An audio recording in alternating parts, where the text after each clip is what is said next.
Great. And let me time myself as well to be 100% correct. Hi, everyone. My name is Sergey, and I'm a CEO co-founder of Longenesis. And at Longenesis, we're building the end-to-end ecosystem to accelerate collaborative research between institutions. And let me guide you through real quick. So our vision, ultimately, is to equip research institutions with means for compliant clinical data or clinical data asset showcasing, study sponsor attraction, and facilitation of collaborative research. Now, our team of 14 people has pretty much different angles of experience around pharma, around clinical data, and around medical devices. So we've thought, well, what are the major issues that prevent research institutions to showcase and share their clinical data assets with study sponsors directly? We have found out that there are essentially 4 problems: data fragmentation, traceability, and data being siloed in the institutions, conflicting regulations across the jurisdictions, patient consent that is very old school right now. It's not digitalized. It's not essentially recorded in a digital way. And then the cadence of collaboration cycles that is very slow between the institutions.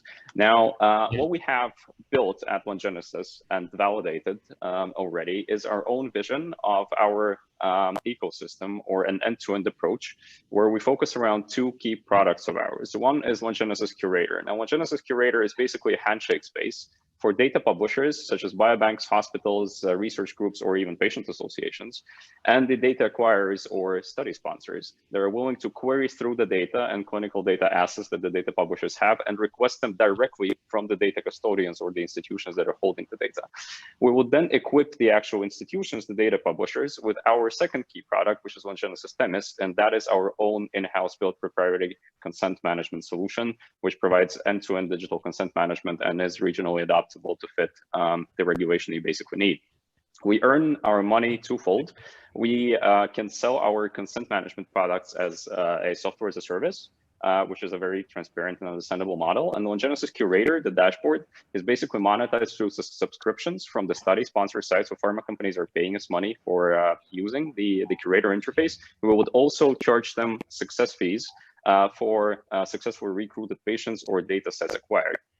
Now, our use case highlights to date include the consent data curation for the UAE government, for the Latvian government, multiple partnerships with the South Korean institutions. We're also the COVID phase 3 clinical trial consent data curator as we speak, as well as the partner for multiple patient associations around the globe.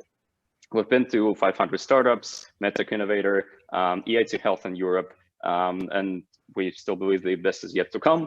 Our first revenue was in 2019. We currently have around 800K patient data reach as of now and are present on 3 continents. We're targeting $2 million USD in revenue for 2020, at least pre-booked. And I'd be happy to answer your questions in the session afterwards. Thank you very much. Thank you so much. Great. That makes it 3 minutes. So, the judges, do you have any questions? Yeah, hi, this is Shailesh here. My question is, what is in it for the hospitals or clinics to share the data? So how are you compensating them, or, what hurdles do you see in getting data from hospitals? Because this was one area that we found in India, which was a problem. Sure.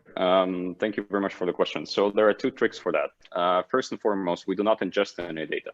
So what Longenesis does is we operate with descriptive metadata metrics, like if you wish a stock inventory of what the hospital actually has, because you're not allowed to take the data out of the hospital, so we don't store it in the cloud. So it's totally safe for the hospitals to showcase anonymized metadata metrics.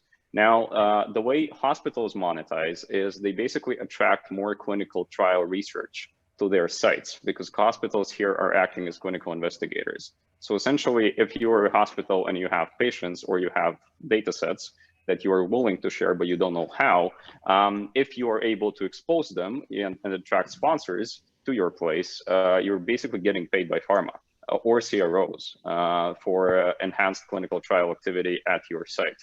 And this is how hospitals monetize. And then the other part is hospitals are also leasing data. So they can actually lease a data to a data set to a pharmaceutical company that is willing to run, let's say, an AI model on it. And this is how they monetize as well.